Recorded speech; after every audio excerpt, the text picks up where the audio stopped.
Shu 2004 akalarim bilan PUBG o'ynayapmiz. Bir payt PUBG boshlab oldik. Bittasini akkauntiga hayron qoldim to'g'risi. 76 level bo'lib turib o'ynashni bilmaydi. O'ta qiyin, juda ham qiynalib o'ynayapti. Bir payt bootcamp o'ynayapmiz, men o'lib ketdim. Yana bitta sherigimiz o'lib ketdi. 2 kishi tirik qoldi komandamizdan. Bittasi ikkinchisiga gapiryapti. O'q ber, menga o'q kerak, yumpini o'q kerak desa, hali yana bitta sherigi borib turib, oranjga o'q tashlab beryapti.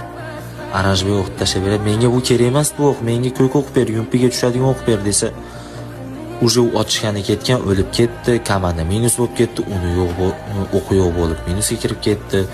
Akorochi padborda gaplashib turibmiz.